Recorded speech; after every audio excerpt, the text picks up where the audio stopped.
Kementerian Keuangan memaparkan perannya dalam pembangunan Papua Barat sampai dengan triwulan ketiga tahun 2021.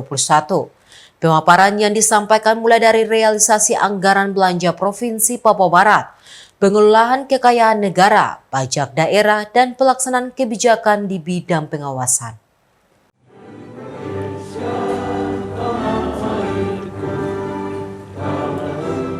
Kementerian Keuangan di lingkungan Provinsi Papua Barat memiliki 4 unit kantor vertikal eselon 2 Kementerian Keuangan, yaitu Kantor Wilayah Direktorat Jenderal Pembenaran Provinsi Papua Barat, Kantor Wilayah Direktorat Jenderal Pajak, Kantor Wilayah Direktorat Jenderal Kekayaan Negara Papua, Papua Barat, dan Maluku, dan Kantor Wilayah Direktorat Jenderal Bea dan Cukai Khusus Papua.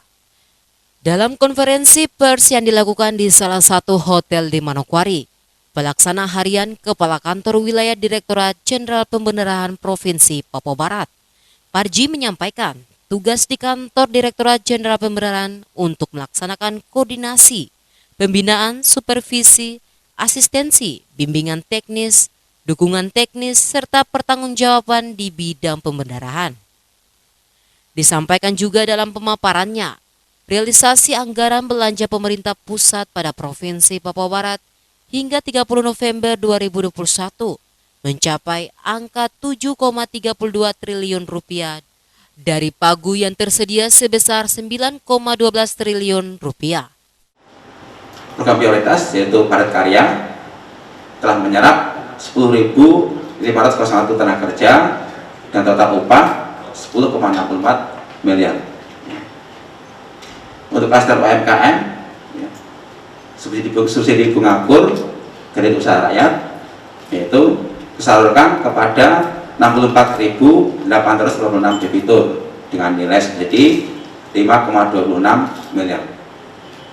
Kemudian subsidi bunga kur disalurkan kepada 119.117 debitur dengan nilai subsidi 26,88 miliar. Kepala Kantor Wilayah Direktorat Jenderal Kekayaan Negara Papua, Papua Barat, dan Maluku, Sigit Raharjo, memaparkan bahwa Kanwil Direktorat Jenderal Kekayaan Negara memiliki tugas dan fungsi dalam pengelolaan kekayaan negara, pengurusan piutang negara, pelayanan lelang dalam pembangunan Provinsi Papua Barat. Sampai tanggal 25 November 2021, total nilai aset dari Provinsi Papua Barat tercatat sebesar 70,62 triliun rupiah. Besar kontribusi dari aset tercatat sebesar 6,1 triliun rupiah dari berbagai aset daerah di Papua Barat. Untuk realisasi target lelang khusus di Provinsi Papua Barat sampai tanggal 30 November 2021, pokok lelang sebesar 16,79 triliun rupiah dan bea lelang sebesar 536 miliar rupiah. Jadi aset tetap itu meliputi tanah, peralatan mesin, dan seterusnya sampai aset tak berwujud. Itu totalnya adalah sampai dengan per 25 November 2021, itu totalnya 273 triliun atau 273,434 miliar dan seterusnya. Ini total nilai. Kemudian nilai berdasarkan audited ini nilai sampai dengan 25 November 2021.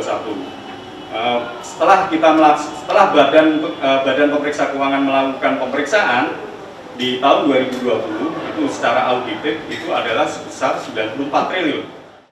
Kepala Kantor Wilayah Direktorat Jenderal Pajak Papua, Papua Barat, dan Maluku, TB Sofiuddin, menjelaskan bahwa Kantor Direktorat Jenderal Pajak berfungsi untuk merumuskan kebijakan di bidang perpajakan, pelaksanaan kebijakan di bidang perpajakan.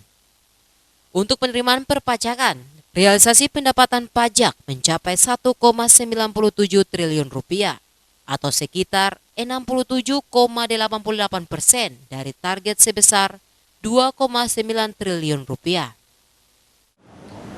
Oh, ini seorang. Baik, secara keseluruhan apabila digabung, sebetulnya untuk Papua Barat masih tumbuh di 5% apabila dua KVP ini digabung. Ya. Baik, next. Apabila kita lihat dari sektornya, ini sektor dominannya tentu tadi di awal ada konstruksi dan ini menyumbang untuk KPP Sorong 358 miliar, itu berkontribusi sebanyak 38%. Kemudian sektor yang kedua adalah tentunya administrasi pemerintahan, ya, belanja pemerintah. Ini untuk KPP Sorong sebanyak 131 miliar atau berkontribusi terhadap kinerja penerimaan Sorong keseluruhan 14%. Dalam pemaparannya, Kepala Kantor Wilayah Direktorat Jenderal Bea dan Cukai Khusus Papua, Gatot Sugeng Wibowo, menyampaikan bahwa tugas dari Kantor Direktorat Jenderal Bea dan Cukai untuk menyelenggarakan perumusan dan pelaksanaan kebijakan di bidang pengawasan dan penegakan hukum di bidang kepembeaan dan cukai. Realisasi penerimaan bea masuk, cukai dan bea keluar telah jauh melampaui target yang ditetapkan, yaitu 2,98 triliun rupiah dari target 988,6 miliar rupiah. Untuk penerimaan bea masuk per 30 November 2021 mencapai 176,79 miliar rupiah atau 147% dari target yang diberikan. Bea keluar sebesar 2,79 triliun rupiah atau 3 kali lipat dari target. Kemudian beberapa kegiatan kami ini baik di udara, darat, dan laut, ya, operasi kami. Yang paling kita tonjolkan nanti ini yang sinergi pengawasan, ini penting sekali, ya. Ini ke depan kami akan melakukan joint operation, joint analysis baik dengan teman pajak, kekayaan negara maupun perbendaharaan, terutama dari teman-teman pajak nanti.